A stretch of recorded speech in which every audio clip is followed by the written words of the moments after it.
Hola, muy buenas noches. Bienvenidos a mi primer programa. Estoy muy contenta de hacerlo y además de tener invitados de lujo en esta oportunidad que vamos a tocar un tema muy importante que ha sido de interés para todos ustedes y que lo hice motivada por las preguntas que me han hecho en relación a la vuelta a clases de los niños y a las medidas que se han tomado por parte del Estado para que los niños puedan ingresar. Medidas que, a mi juicio profesional, constituyen una vulneración gravísima a los derechos de los niños y en ese sentir decidí hacer este programa donde tengo, como ya dije, invitados de lujo, como es el profesor e investigador Sebastián Arbulo, que nos pasa a saludar de acá. Hola, ¿qué tal? La psicóloga Paula González, que nos va a hablar todo lo que tiene relación a la vulneración de derechos desde el área psicológica de los niños. Hola, muy buenas noches. Y como no podía faltar, una gran profesora como es Antonia Enríquez, que además tiene especialidad en educación diferencial, y tengo que hacer alusión a esto, ella también tiene especialidad en educación a personas con baja visión, como es mi caso. Por lo mismo me siento doblemente contenta de tenerla acá. Así que hola, Antonia. Hola, buenas noches, gracias. Bueno, para dar inicio a esta conversación y a esta orientación que le vamos a dar de manera multidisciplinaria, porque como pueden ver tenemos profesores, psicólogos, y Sebastián, que además de ser profesor, se ha destacado por ser un tremendo investigador de todo lo que tiene que ver con el metabolismo y los perjuicios que pueden provocar a la salud las medidas sanitarias que se han tomado. Le voy a pedir, para poner el contexto, al señor director que muestre, por favor, las láminas que tenemos nosotros para ilustrar este programa. Y le pido a Paula que me ayude, por el tema de mi capacidad visual, a leer cada una de las láminas que nuestro director pondrá en pantalla. Bien, este protocolo sanitario plantea dos rutinas, una para los recreos y otra para el uso de los baños. Para la rutina de recreos dice que estarán delimitados los aforos correspondientes en cada uno de los espacios libres. En el patio deben resguardar la distancia social. Esta será supervisada por el equipo de inspectoría. También deben mantener el uso de mascarilla de forma obligatoria. En la colación se dispondrán 5 minutos dentro de la sala de clases para que los estudiantes coman su colación con el fin de evitar cruces y movimientos entre estos para cuidar la salud de cada uno de los integrantes de la comunidad. Entre paréntesis, la colación es personal, está prohibido compartir y comer en lugares no habilitados. Después, la rutina del uso de baños dice, el aforo de los baños se establecerá según el ciclo. Al interior de los baños se contará con señal ética para el lavado correcto de las manos y uso del inodoro. Será demarcado el exterior de los baños con 1 metro de distancia para realizar fila en caso de alta demanda. Director, no alcanzo a leer la última línea. Personal del colegio velará por el cumplimiento de las medidas correspondientes, debe ser, algo así. Esto es una locura. Pasemos a la segunda lámina, por favor, señor director.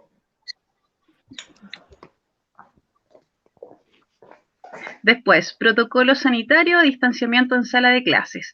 Todas las salas de clases tendrán delimitados los espacios físicos y dispensador de alcohol gel sin contacto. Siguiente lámina. Medidas de protección personal para estudiantes. Al ingresar al colegio, los estudiantes deben sanitizar su calzado en la entrada del colegio, controlar su temperatura, aplicar alcohol gel en manos. En las salas de clases también deberán higienizar sus manos. Y tenemos la última que tiene relación con el uso, con el transporte escolar.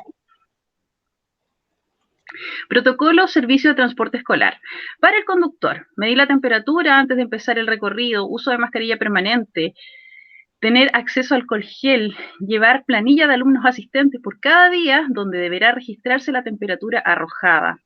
Para el ayudante, en caso de existir, medición de temperatura al iniciar un recorrido, uso de mascarilla permanente, uso de alcohol gel permanente luego de subir a un niño. Para los niños, medición de temperatura al subir. Ay, se me fue la imagen, director, por favor. Ahora sí, acordar con cada apoderado que el niño tenga. set de mascarillas para uso permanente, una de color rojo de ida, una de color azul para el regreso, mascarillas confeccionadas que permitan ser lavadas y no generen gasto, dispensador de alcohol individual, instrucción respecto de no tener contacto físico con los demás niños, no se trasladarán niños enfermos, para el furgón, tener un dispensador de alcohol gel para los niños, mantener ventanas abiertas en 3 centímetros para favorecer la circulación del aire, desinfectar los asientos antes de empezar y terminar cada recorrido. Por parte de los colegios, tomar la temperatura a los niños al salir de la sala para irse al transporte. En caso de que la temperatura sea superior a la normal, derivar al alumno a la sala aislada en la que espere que lleguen los padres o apoderados a retirarlo. Facilitar la recepción o despacho de los alumnos de manera que eviten el contacto con personas ajenas al establecimiento. Wow. Gracias, director. Gracias, señor director.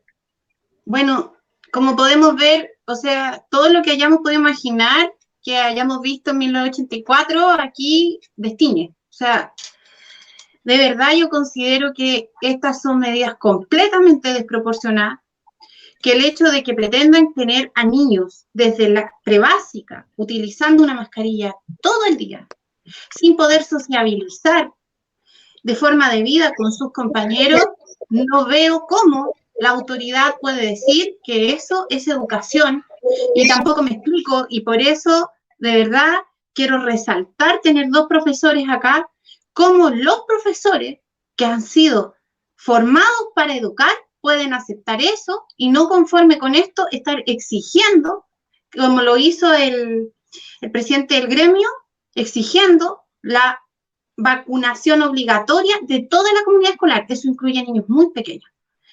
Pero quisiera yo pedirle su opinión particular y que haga una breve exposición de aquella a Sebastián, sobre todo por el tema del uso prolongado de la mascarilla al interior de la sala de clase, en los recreos, lugar donde los niños corren y juegan. ¿Qué piensas tú como profesor de educación física y como investigador respecto en el área de salud respecto de esta medida?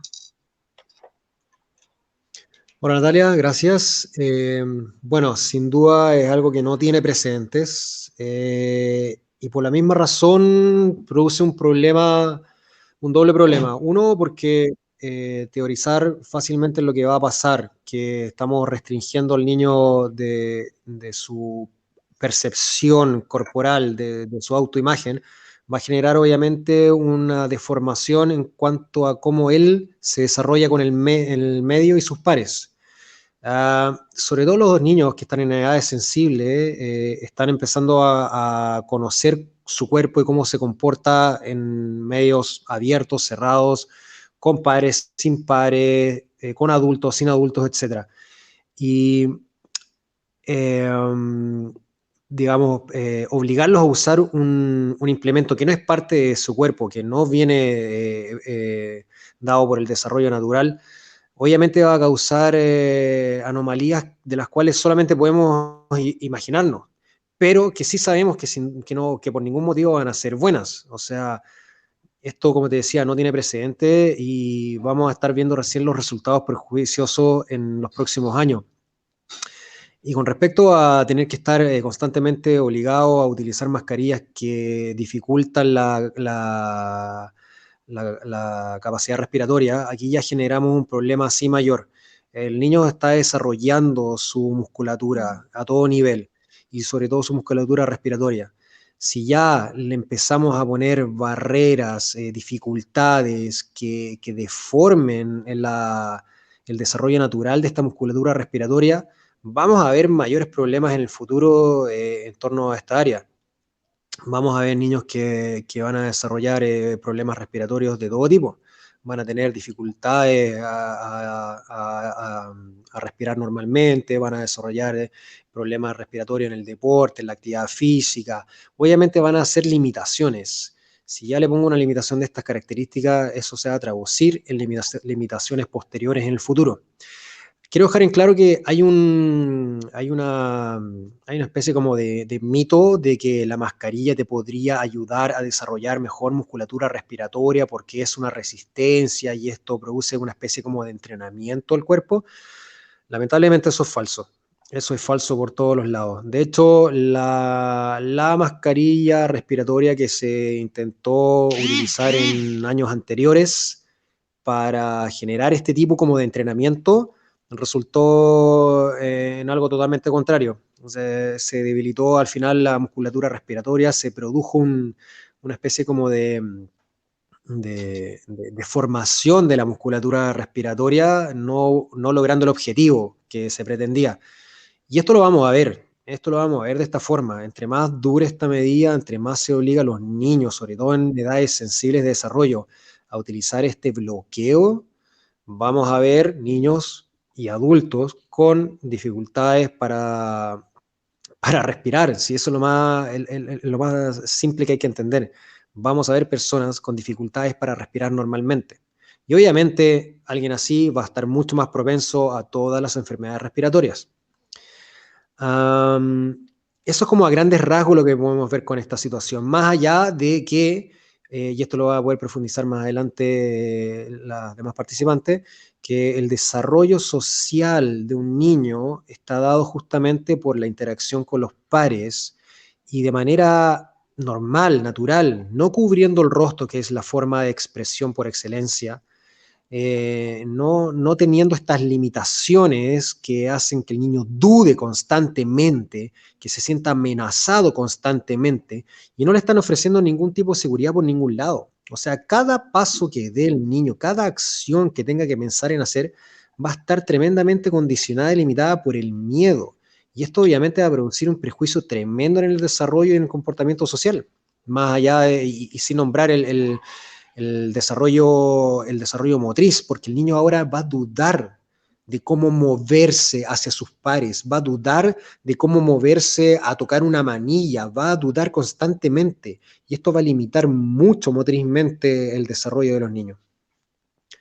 No sé si dejé más o menos claro cómo esta parte, si sí, les gustaría... Clarísimo, clarísimo, Sebastián. Y quisiera yo pedirte la opinión de cómo piensas tú que serían realmente medidas efectivas a tomar en un colegio para poder resguardar a los niños, y no solamente esto, porque a mí me llama muchísimo la atención que estén tan preocupados de este tema cuando en los colegios ocurren situaciones típicas todos los días que ponen en riesgo la salud de los niños. Primero, no se controla mucho lo que ellos consumen de colación.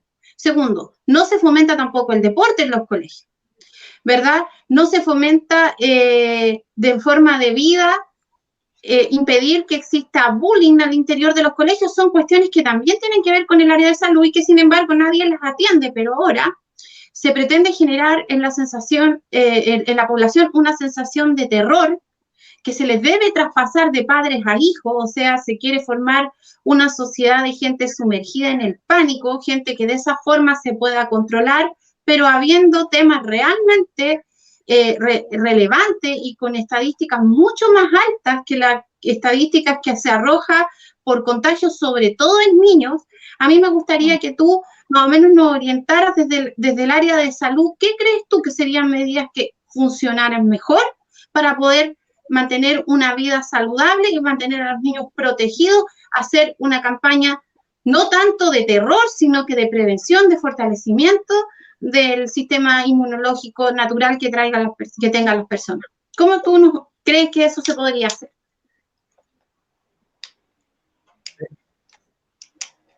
Perfecto, entiendo tu pregunta. Y la respuesta es tan sencilla como todo lo contrario a lo que están haciendo. Si tú quieres realmente fomentar la salud, proteger el sistema inmune y potenciar el sistema inmune, lo que tienes que hacer es 180 grados lo contrario a lo que se está haciendo. El sistema inmune responde a características de libertad, por decirlo así. El sistema inmune restringido por el miedo obviamente se va a ir en picada. Y esto para los más fundamentalistas, médicos, doctores, tienen que entender una cosa. El sistema inmune, todo el conjunto de glóbulos blancos, células T, que son las abanderadas para el sistema inmune, están directamente relacionadas y dependientes de una hormona que es la T3, la triioeotironina, que es una hormona de la glándula tiroidea. Y esta hormona esta hormona solamente se va a secretar de manera correcta cuando hay presencia de estímulos físicos de alta intensidad y libres. ¿Qué quiere decir esto? Si no hay actividad física como corresponde y en un volumen considerable, es decir, 5 días a la semana, en libertad, esa hormona no se va a expresar bien. Y si no se expresa bien esa hormona, todo el sistema inmune queda desprotegido.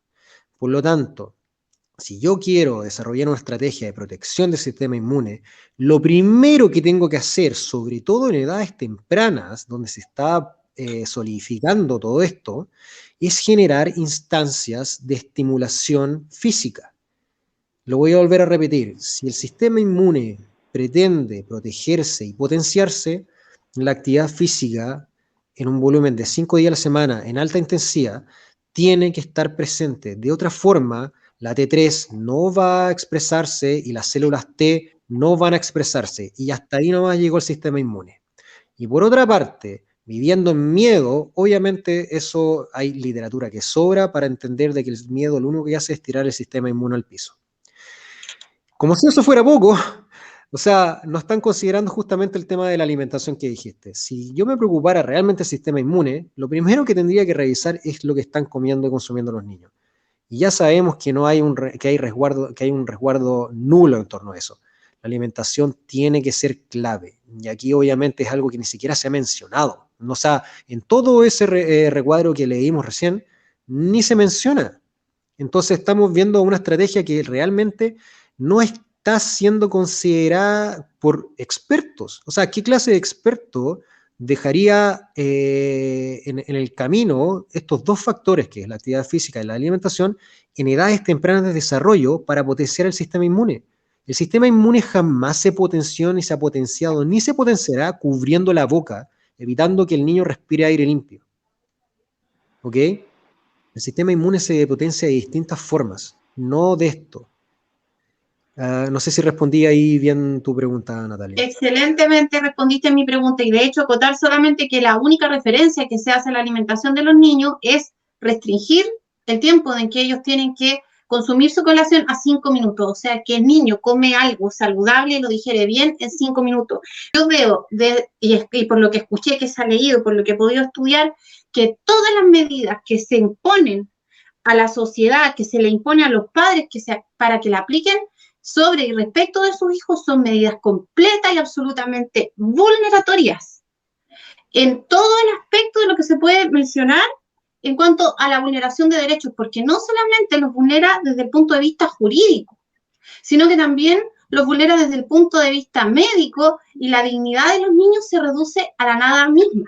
O sea, los niños tienen que comportarse como verdaderos zombies, porque esa es una palabra que lo define bien.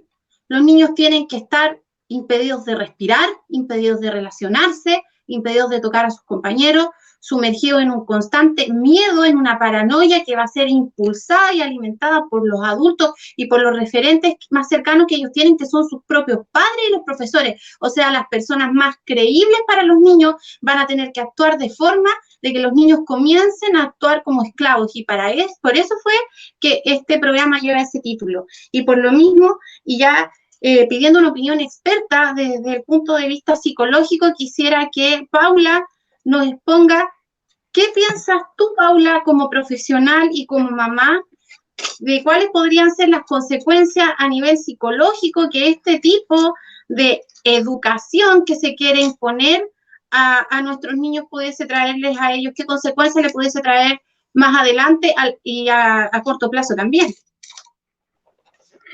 Hola, bueno, es muy complejo todo lo que está ocurriendo. Quiero partir diciendo que es importante considerar que nosotros aprendemos a socializar a través del juego. El juego es clave para compartir, para aprender nuevas conductas, ¿cierto? Para también normarnos en el sentido de tener un comportamiento adecuado al grupo al que pertenecemos. Y también es donde se desarrollan o se aprenden las habilidades blandas, como la empatía, la asertividad, la resolución de conflictos, lo que es trabajo en equipo o cooperativo, ¿cierto? Y también la comunicación efectiva. ¿Qué pasa si yo estoy todo el rato con la boca tapada y no se me ve todo lo que comprende, ¿cierto?, la región facial inferior. Y mis compañeros de curso no pueden ver lo que yo estoy manifestando, porque estoy así. ¿Qué pasa si estoy triste? ¿Qué pasa si estoy pasándolo mal? ¿Cómo mi profesora se va a dar cuenta de que no estoy bien?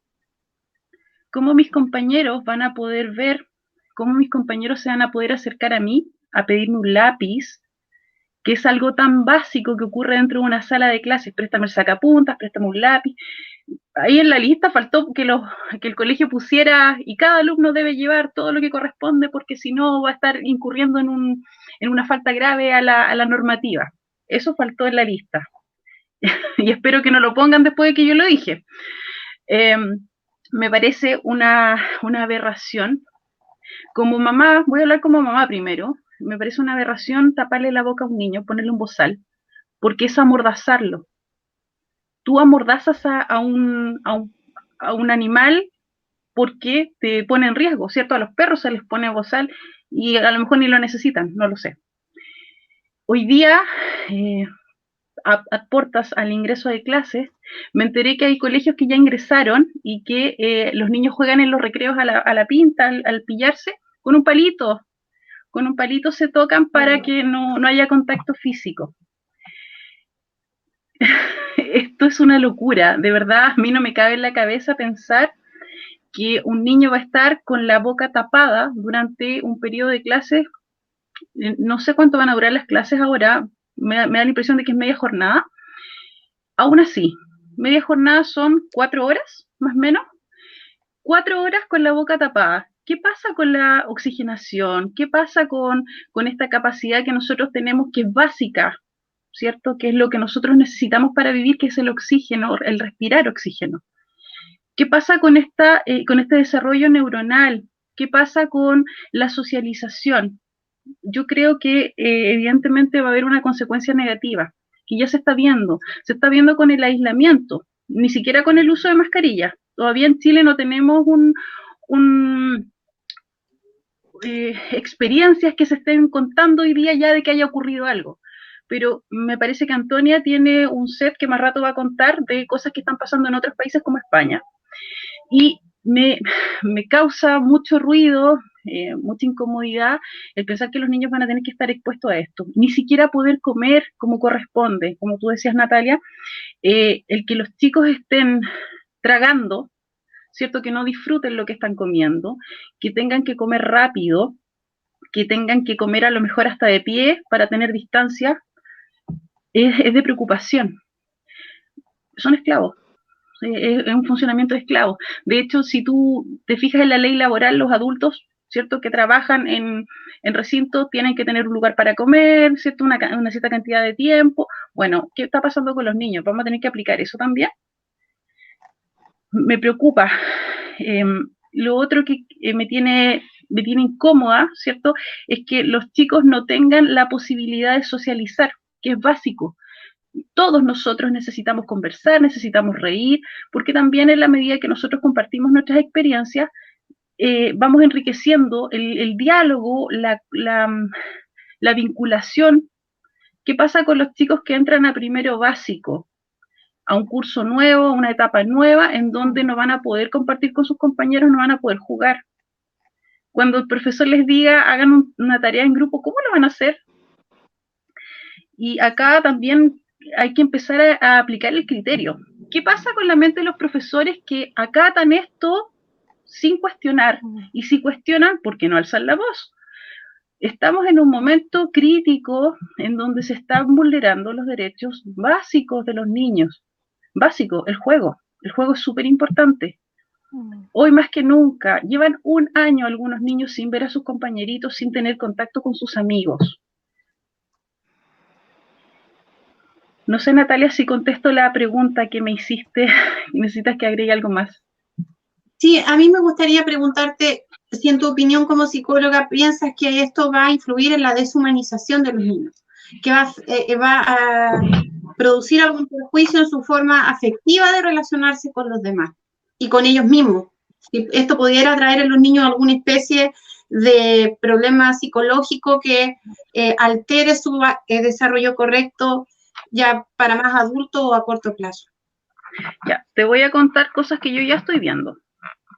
Yo estoy viendo casos en donde hay niños con crisis de pánico. Niños, 8 años, 8. Con crisis de pánico, con miedo a enfermar a la abuelita, con miedo a contagiarse en el colegio, con miedo a sacarse la mascarilla. Y para mí eso ya es clave para decir que hay una consecuencia negativa. Claro, no puedo hablar de un gran número de personas, porque obviamente no estoy viendo un gran número de personas, pero los casos que yo estoy viendo, en donde hay niños involucrados, que son 5, los 5 están manifestando este tipo de conductas o preocupaciones. ¿Ya? Es harto. Por otro lado, sí creo que va a haber una deshumanización. Sí, de todas maneras va a ocurrir. Es lo más probable que pase. ¿Por qué? Porque en la medida que yo no aprendo a socializar, en la medida que yo no aprendo conductas básicas de funcionamiento social, como el diálogo, la conversación, la empatía, lo que yo voy a tener es una persona que no se conecta emocionalmente con el otro. Personas funcionales, soldados, que no cuestionan, que acatan, que funcionan en razón de lo que les están pidiendo y no en razón de lo que sienten. Personas conformistas que no luchan por sus sueños, personas que no se conectan emocionalmente ni con sus propias emociones ni con las demás, por supuesto. Así que sí creo que tiene unas consecuencias negativas bastante nefastas. Muchas gracias. Gracias. Y ahora, Antonia, porque les invito a quien pueda quedarse después para que conversemos entre todos y intercambiemos ideas. Antonia, tú como profesora, ¿piensas que esta es una forma correcta de entregarle clases a los niños, de formar personas? ¿Qué piensas tú? ¿Y qué crees tú? ¿Cuál sería tu opinión profesional de cuál sería la estrategia más adecuada en el evento, que se mantengan estas medidas y que continúen aterrorizando a la población para que los niños puedan recibir clases de una forma correcta? Bueno, estoy de acuerdo con todo lo que han dicho los otros expositores y quiero empezar como a definir un poco lo que es un espacio educativo, una institución, un establecimiento, una instancia educativa propende, ¿no es cierto?, a una educación integral en donde la contención y la socialización son primordiales, sobre todo en prebásica y en los primeros años. Entonces, como hemos estado viendo, eso queda totalmente fuera con todas estas medidas. O sea, acá se ha violado no solo el derecho de los niños, también se ha violado la ley de educación. O sea, los principios de educación. Esto vulnera el principio esencial que tiene la educación, y lo otro que no observo tampoco es una mayor también especificidad en ciertos casos, desde el área, por ejemplo, de educación diferencial. No he visto, quizás haya, pero no he visto qué dicen los protocolos con respecto a eso. Quiero también mencionar que por lo menos la Sociedad Pediátrica de Chile sí da unas orientaciones donde no considera la mascarilla para los niveles de sala cuna y nivel medio, que eso es hasta los 4 años. Pero sin embargo, porque tengo una amiga asistente de Párvul, Carol Rojas, ¿no? Y ella, claro, a ellos sí le exigen, ¿no es cierto?, el uso de la mascarilla. Entonces, imagínense lo que significa, como han dicho los compañeros, vean a sus referentes, ¿no es cierto?, como tú dijiste, Natalia, con el rostro tapado, con lo que significa para esos niños de 2, 3 años, 4 y en general, los niños que están en básica, desde 4 año hacia abajo, digamos, lo que significa ver a sus referentes con su rostro tapado, en donde todo, tiene razón la psicóloga, obviamente, que el desarrollo de la emocionalidad, el desarrollo de los afectos, o sea, estos niños no van a conocer nunca quién es sus educadoras, no lo van a ver a sus educadoras, con lo que eso conlleva en el desarrollo del vínculo. A mí me interesa mucho el área psicoemocional y afectiva social, porque es la base de la educación. Sobre eso se cimen, ¿no es cierto?, se sustenta, ¿no es cierto?, lo que viene después, que es a nivel cognitivo. Entonces, La OMS también yo quiero resaltar que la OMS no recomienda el uso de mascarilla en niños menores de 12 años, sobre todo de 5 años. Me extraña que la Sociedad Pediátrica solo lo deje hasta los 4 años. Entonces, y en Chile yo no veo ninguna disposición, y esto de los niños de nivel medio es una recomendación que está súper oculta en el manual que tiene el Ministerio sobre las orientaciones para establecimiento de educación parvularia, fase 3 y 4 dice, y está increíblemente que está como en una parte bien, hasta pareciera que estuviera escondida.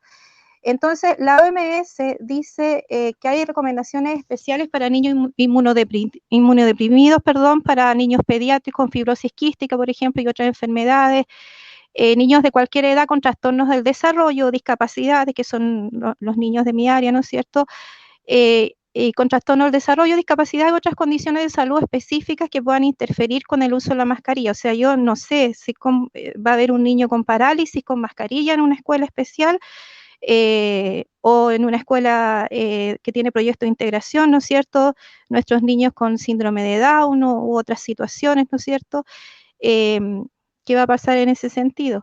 Niños que padecen asma, problemas respiratorios crónicos, traumatismos faciales o sometidos, ¿no es cierto?, a operaciones en la boca, en donde obviamente que si se humedece la mascarilla, eso puede alterar, ¿no es cierto?, su condición de salud.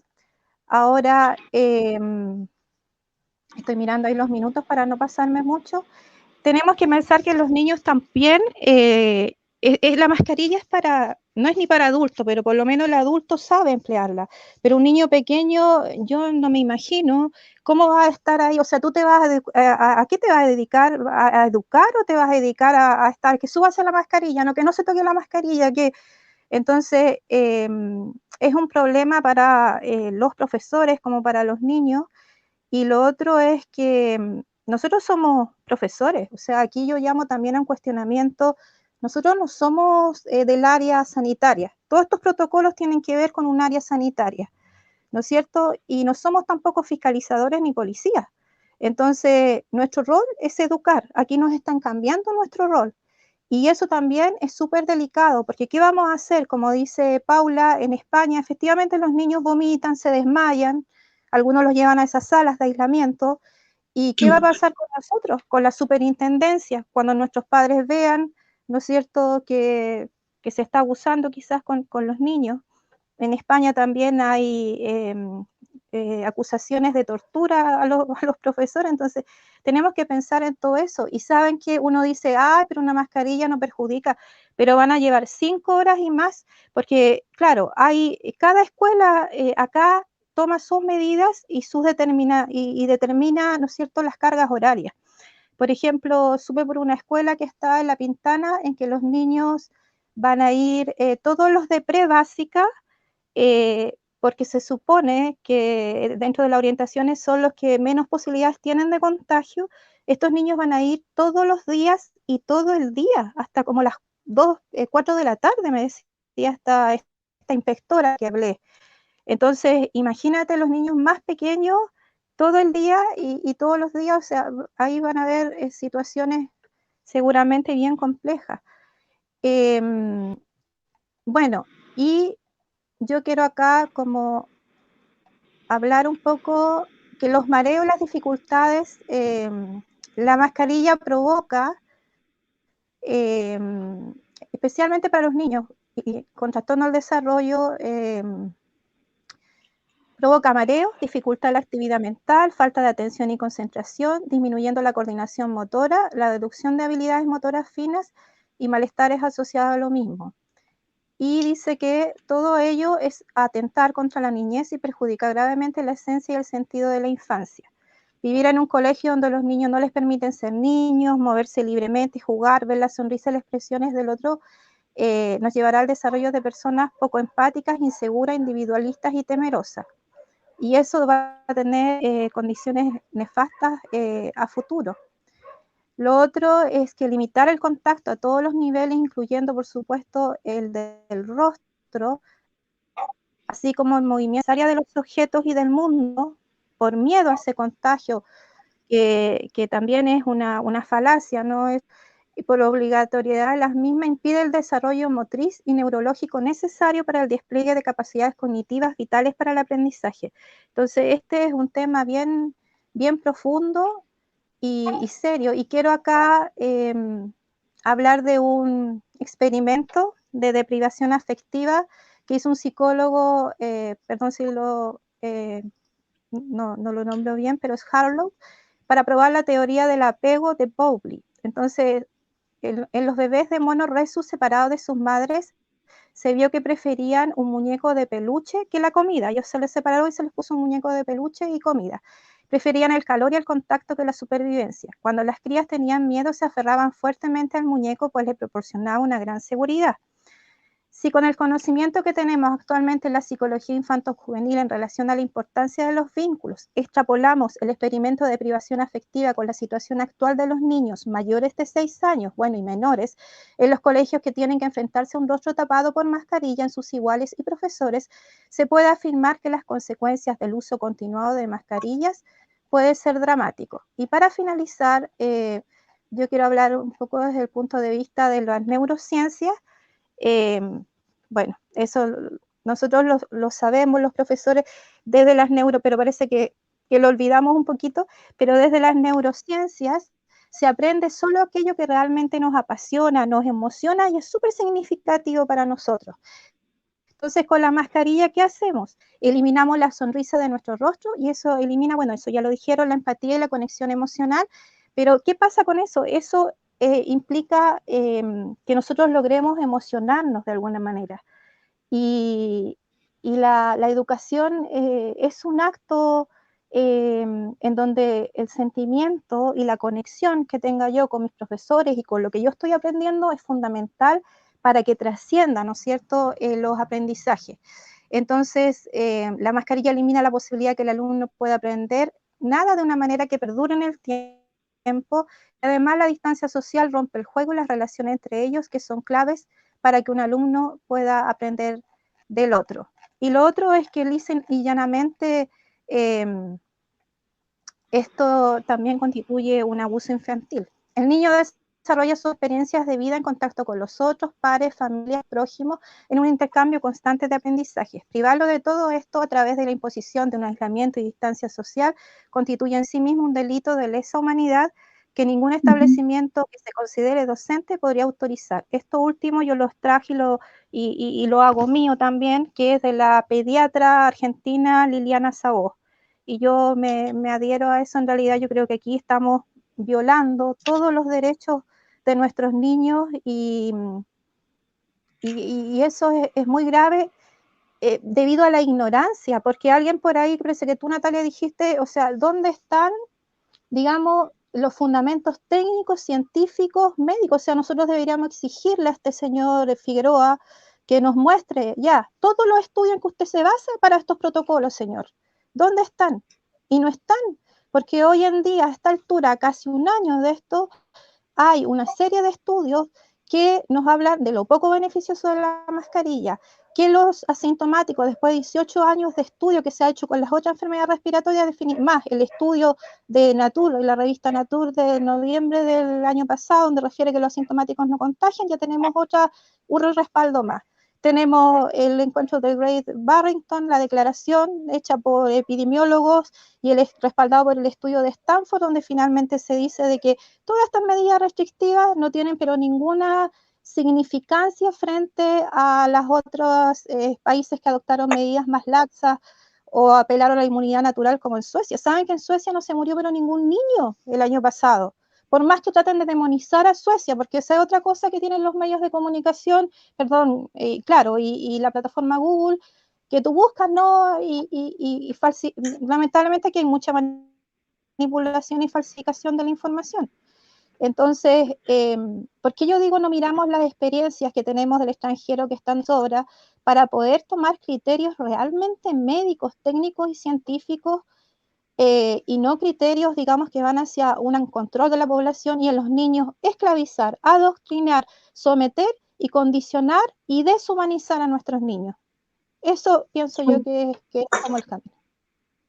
Completamente de acuerdo contigo y hago mío todo lo que dijiste respecto a que aquí se están incurriendo en crímenes de lesa humanidad. Y no solamente a nivel nacional, sino que esto es un modelo que se está aplicando en todos los países, pero que lamentablemente Chile, al ser un laboratorio de la ONU, y eso no lo podemos desconocer porque lo ha dicho la misma delegada de la ONU, Silvia Rox, no ha tenido problema en decirlo, aquí se están aplicando estas medidas insanas de una forma muchísimo más dura que en el resto de los países, contraviniendo incluso lo que la misma Organización Mundial de la Salud ha indicado, sobre todo con lo que tiene que ver con el uso del pañito, que voy a tratar de no mencionarlo mucho porque yo soy experto también en ocultar, en calidad de cómplice de esto que está ocurriendo, ocultar todos estos videos y estos programas que se hacen. Yo desde el punto de vista jurídico puedo decir con toda propiedad que acá se está violando la Constitución política, de todas formas, porque dentro de uno de los artículos y que significa uno de los elementos básicos de la Constitución, dice que en Chile no hay esclavos y que todo aquel que pise su territorio queda libre.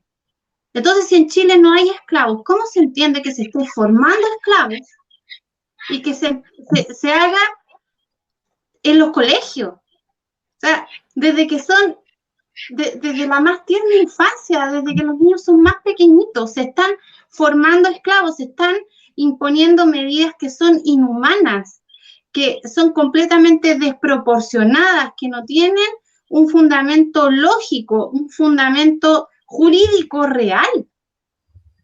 Un estado de excepción constitucional como el que llevamos, que ya va para cumplir un año, no es suficiente como para violar derechos humanos de la forma en que se ha hecho. Aquí, derechamente, en cuanto a los niños, se está violando el derecho a la vida, a la integridad física y psíquica, se está violando la dignidad de los niños, se está incurriendo en violación a tratados internacionales, en especial el Tratado Internacional contra la Tortura, Tratos Crueles, Inhumanos y Degradantes, ya que por orden del Estado se está compeliendo a las familias a que sometan a sus niños a un tratamiento cruel, inhumano y degradante, para el que no existe, porque de hecho, para la tortura, en los términos que está definido en ese tratado, no existe fundamento, no existe justificación. Y aquí se está torturando niños. Gravísimo.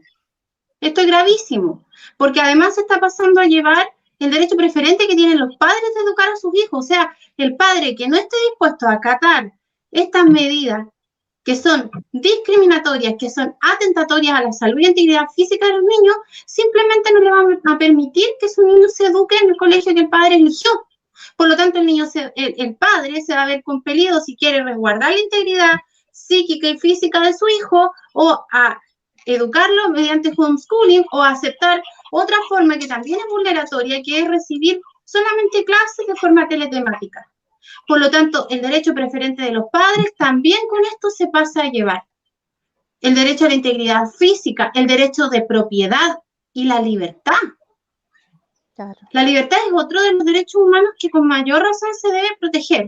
Entonces, ya que estamos en esta situación, y yo desde el punto de vista jurídico les voy a dar algunas orientaciones a las personas para que sepan más o menos qué pueden hacer. Primero, por ningún motivo desescolarizar a los niños, ¿ya? Para que después el Estado no aproveche esta instancia para acusar a la familia de vulneración de derechos, cuando aquí quien está vulnerando los derechos de los niños de forma sistemática es el Estado y lo está ejecutando a través de los distintos colegios, sean públicos o privados, y finalmente esto también implica una responsabilidad legal en los directores y en los profesores.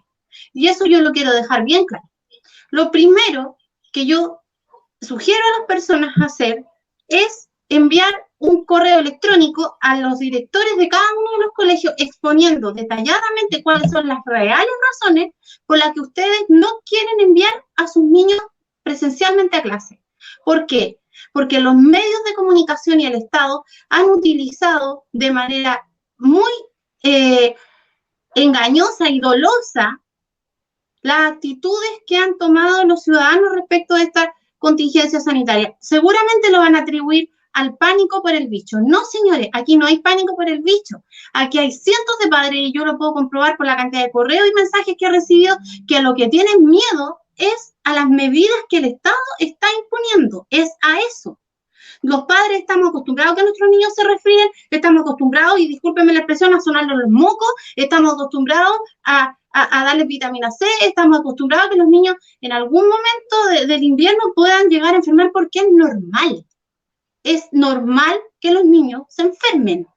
Y no solamente de esto, los niños se enferman de la guatita, los niños corren y se caen, los niños jugando pueden chocar entre ellos y tener un accidente. No pretendan, con una excusa estúpida, meter a los niños en una burbuja para que el Estado haga lo que quiera con ellos, porque estas medidas no están para nada alejadas del proyecto de ley de garantía de la niñez, que es un proyecto que pretende estatizar la infancia y que sea el Estado quien tome todas las decisiones respecto a nuestros hijos.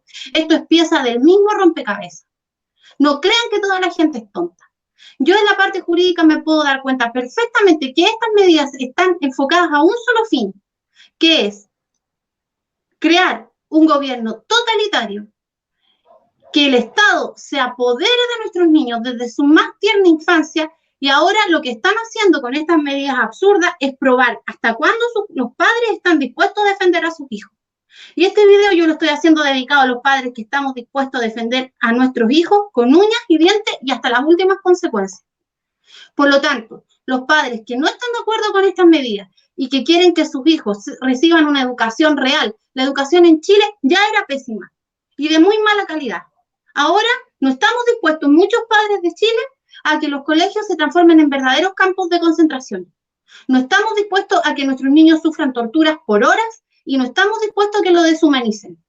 Por lo tanto, invito a los padres que estén de acuerdo conmigo a escribir a cada uno de los colegios, haciendo responsables directamente a los directores, a los profesores y al Ministerio de Educación, al presidente de la República. Y ese correo electrónico, copiarlo al colegio, al Ministerio de Educación y también al presidente de la República. Tenemos que dejar antecedentes de lo que está pasando, porque más temprano que tarde, las medidas que se están tomando en Chile van a ser revisadas por un tribunal internacional. Y los crímenes de lesa humanidad no prescriben. Por lo tanto, esto no les va a durar mucho tiempo, pero depende mucho de nosotros. Nosotros como padres, nosotros como chilenos, nosotros como personas tenemos la obligación de defender a nuestros hijos y no podemos quedarnos cruzados de brazos solamente dedicándonos a llorar, a quejarnos y a tener miedo. Nosotros tenemos herramientas jurídicas para poder defendernos y tenemos que comenzar a crear pruebas, porque más temprano que tarde esa prueba va a ser presentada en un tribunal internacional. Yo sé que así va a ser. Por lo tanto, al colegio se le deja establecido primero que si a la persona no le queda otra alternativa porque trabaja, porque necesita también llevar el sustento a su hijo, de mandarlo al colegio en esas condiciones, el colegio se tendrá que hacer responsable de todos los daños que el niño pueda sufrir por ir en esas condiciones al colegio. Y esa responsabilidad la va a tener tanto el profesor, como el director, como el sostenedor. Y esa responsabilidad es personal. Entonces el profesor que esté dispuesto a que el día de mañana lo demanden, entonces que acepte cabeza baja esta clase de medidas arbitrarias. Y también se le hace el correo electrónico al Ministerio de Educación, también alegando la responsabilidad personal que tiene tanto el ministro como el Ceremi que corresponde. Y, por supuesto, el presidente de la República y, por supuesto, el ministro de Salud, que es del ministerio donde emanan toda esta ordenanza y esta normativa que es completamente vulneratoria. Aquí los tribunales de familia también van a tener que dar su opinión, porque yo creo que aquí existe una vulneración gravísima a los derechos de los niños, una vulneración tremenda. Y a los padres que tengan la posibilidad de escolarizar a sus hijos mediante homeschooling, yo les sugiero hacer eso.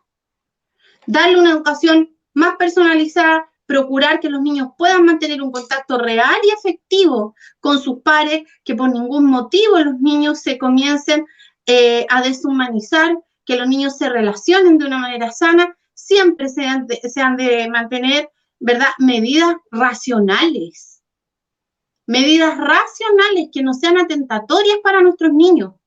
Hoy me tocó escuchar cómo el encargado de, en la televisión, como el encargado de distribuir la sustancia, estaba diciendo que él estaba muy feliz de que se esté aplicando esta sustancia experimental a modo de ensayo y de forma voluntaria. Está grabado. Yo en un poco tiempo más voy a subir ese video a mis redes. Por lo tanto, ya les están diciendo que ustedes están acatando esto.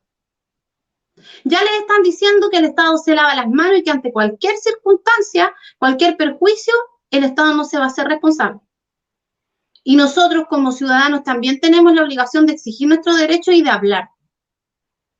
Yo creo que en estas condiciones lo que se está haciendo y van a utilizar como medio para ejecutar la violación a derechos fundamentales es hacer que los profesores violen sistemáticamente los derechos fundamentales de los niños.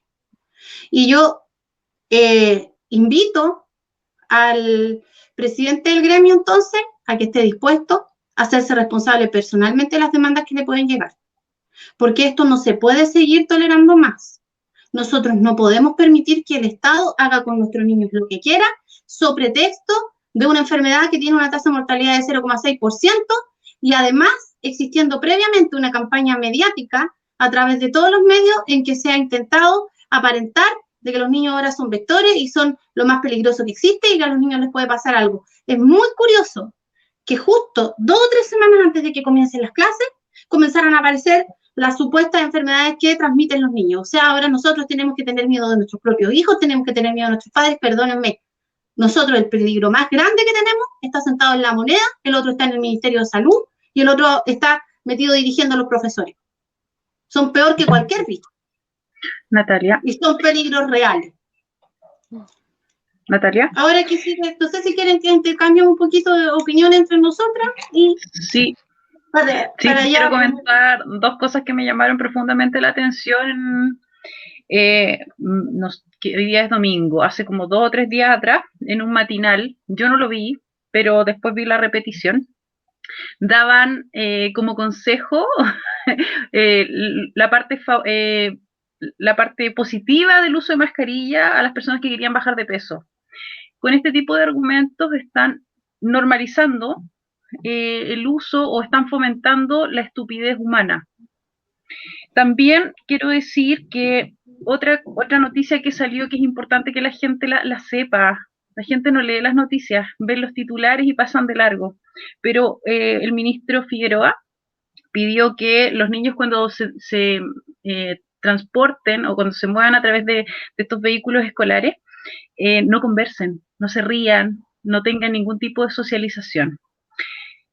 Volviendo al inicio, esto es grave, esto es súper grave, porque nuestros niños se van a quedar sin aprender lo básico, que es comunicarse. Tienen a los papás en la casa muertos de miedo, por lo que dice la prensa, por lo que dicen las autoridades, pero nadie cuestiona nada. Y nosotros por cuestionar terminamos siendo, a mí me han dicho hasta terraplanistas, de todo, me han dicho de todo.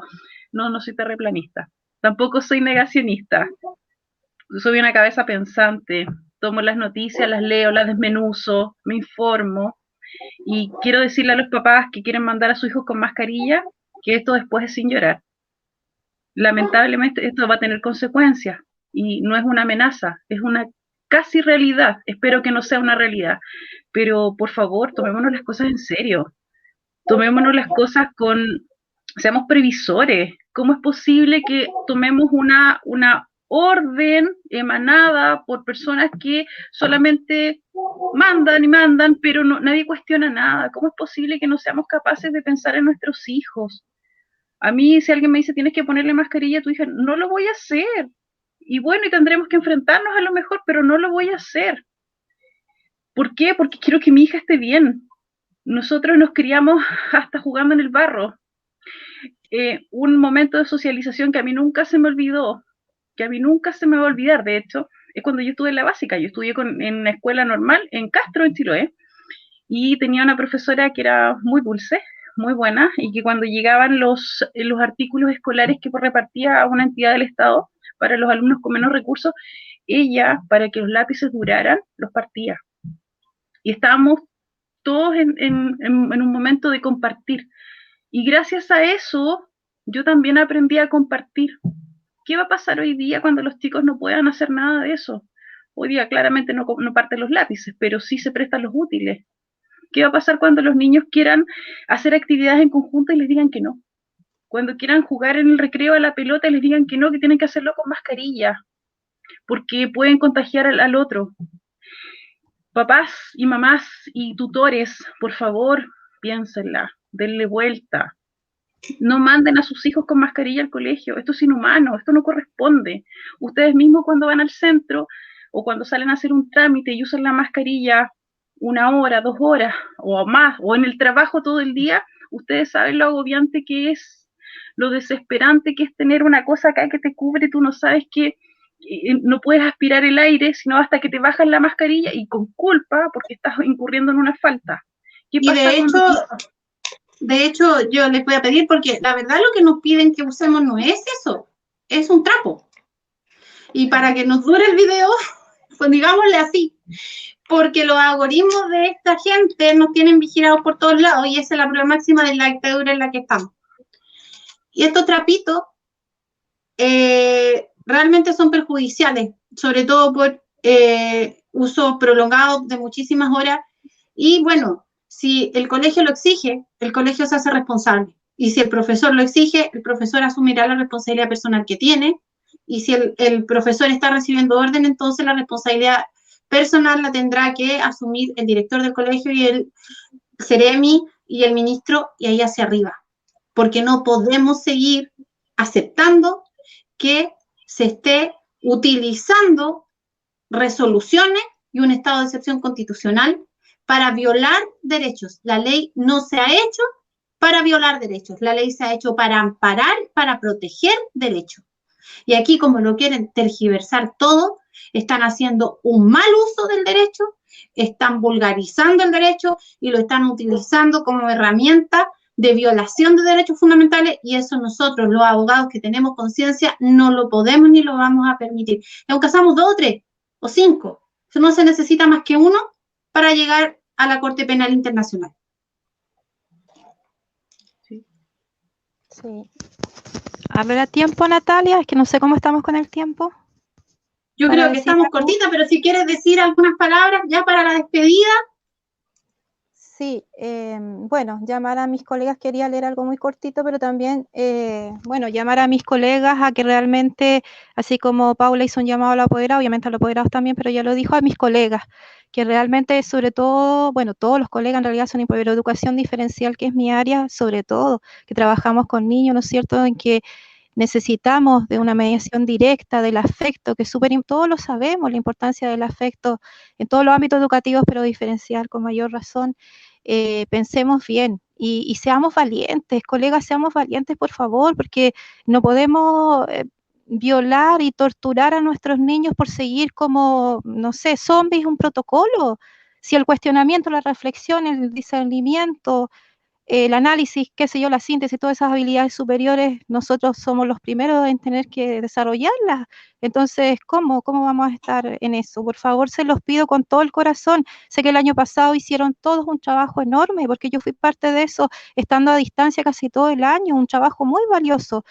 Y eso yo lo valoro y valoro al profesorado chileno, pero esta vez yo les pido, por favor, que pensemos lo que va a empezar este año a ocurrir en base a todo lo que hablamos. Y por último, quiero un testimonio de una investigación analítica de niños que se hizo de niños en España y en Euskadi, y voy a dejar un testimonio de la madre de Adrián, un niño de 11 años, porque tenemos que aprender de lo que está sucediendo en España, que ya llevan meses ya con esta situación. Adrián está yendo para atrás, desde que le hemos tenido que poner el bozal. Atiende peor, respira más por la boca. Todos los trabajos de años con él se me está yendo a la basura. Se ha olvidado hasta de restar y dividir. Dios mío, ¿qué vamos a hacer? Estamos desesperados. Encima le ha rebrotado los hongos con fuerza por toda la cara y apenas habla desde hace 6 días. ¿Queremos eso para nuestros niños? Y otros testimonios peores que en otra oportunidad los podríamos compartir. O sea, pensemos, aprendamos por favor de la experiencia de otros países como en España, en que hasta a los profesores se les sanciona por permitirle bajar la mascarilla a los niños debajo de la nariz. Así que eso, lo digo con mucho cariño y desde el alma y mi coherencia amorosa que tenemos todos en este momento, que nos da nuestra conciencia, nuestra moral y nuestra ética y nuestro amor a la humanidad. Así que eso, gracias. Yo les quiero agradecer a todos. Sebastián, el director, está por ahí. Les quiero agradecer a todos. Sebastián se tuvo que retirar por razones de tiempo. Agradecerle a él, agradecerte de todas formas a ti, Paula, Antonia, mujeres maravillosas. Estoy muy contenta de haber podido compartir con ustedes acá un tremendo ejemplo de psicóloga y un ejemplo de profesoras que todos los profesores que realmente estudiaron la docencia por vocación deben seguir. Ella es un ejemplo a seguir. Y solamente para poder complementar algo que dijiste, yo siempre lo digo y bueno, se sabe, yo tengo una discapacidad visual. Tengo una discapacidad visual parcial que es baja visión. Y yo lo puedo decir, el tema del uso del pañito desde esa área. Las personas que tenemos dificultad sensorial visual sufrimos con el uso del trapo, porque dependemos de los otros 4 sentidos para poder orientarnos, para poder ver, para poder sentir. Es muy difícil si te privan del olfato. Es muy difícil. Las personas ciegas y de baja visión están sufriendo con esto. Las personas con Asperger sufren de una manera increíble con esto. Las personas con autismo. Entonces aquí tanto que se llenan la boca con la inclusión, con la no discriminación, cuando están ejerciendo una mayor tortura sobre las personas con discapacidad. Y me incluyo. Por lo mismo, y porque tengo la experiencia de saber cómo es, y porque conozco madres que tienen niños que tienen Asperger o que son autistas o niños que son sordos y que necesitan leer labios, señores. No están pensando en aquellas personas que necesitan leer los labios. Están discriminando de una manera asquerosa a las personas con discapacidad. Eso no se puede permitir. Les quiero agradecerle a nuestro director por todo el apoyo técnico que nos dio. Natalia, ¿Sí? No, y están violando la ley 20.370, que habla precisamente de lo que tú estás diciendo, es deber del Estado asegurar a todas las personas de educación inclusiva y de calidad, etcétera. O sea, violan hasta su propia ley, la ley 20.370 de educación. Bueno, a mí me pasó, pues el Senado violó la ley 20.609 cuando ejerció sobre mi persona discriminación arbitraria y ahora están violando también la ley 20.442, que es la ley sobre los derechos de personas con discapacidad. Se está violando el tratado de la Convención de los Derechos del Niño, el Pacto de San José de Costa Rica, la Constitución Política, el Tratado contra la Tortura, tratos crueles, inhumanos y degradantes. Están violando la ley de todas las formas posibles.